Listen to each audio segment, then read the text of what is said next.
Peggy 16.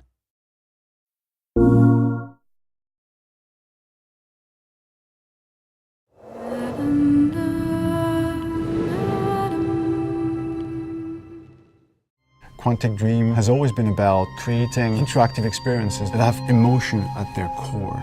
It's about telling the story of characters and giving the player the possibility, through their actions, to change the way the story unfolds.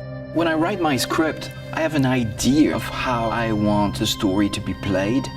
So we try to render David's idea into a game and see with him if it matches what he had in mind. In case it doesn't, we go back to the writing stage and keep working until the result perfectly matches David's vision. What we try to do in Beyond is really an intuitive and immersive experience.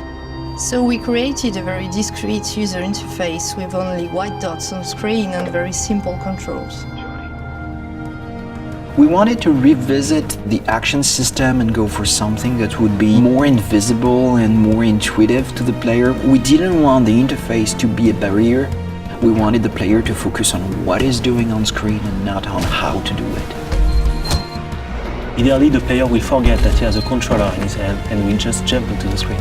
One of the major revolutions in Beyond is the way Jodie Holmes moves. Depending on the context, depending on your emotional state, you see the character of Jodie moving differently, walking differently, looking around differently.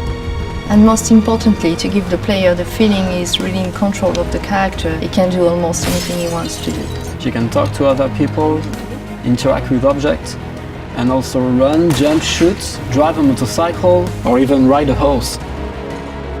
What was really challenging also is that the story goes on for 15 years of Jodie's life.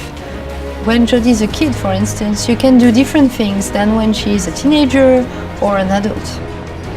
Giving this much animation to a character, it's really new. It has never been done to that extent, and it really makes the character come alive like never before. We wanted to have these new mechanics with Aiden. I wanted to give this feeling of flying around and going through matter and through worlds. So we started making some research on how ghosts would move or even a fish would swim underwater. We thought that using orbs is an interesting approach. It would give us this physicality that we need to interact with matter. It became really something natural to assign them to the two analog sticks and have to play with them, to focus them, or on the opposite, to split them apart. During the process of this production, we made what we call user tests. You just watch people playing and you see where they succeed, where they fail. If a player don't get it right, it's only our fault. So we work very hard to be able to correct it and give the best experience possible.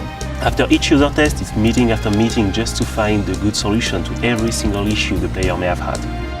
I guess what we're looking for with the gameplay is really to find an interface that will allow you to play live.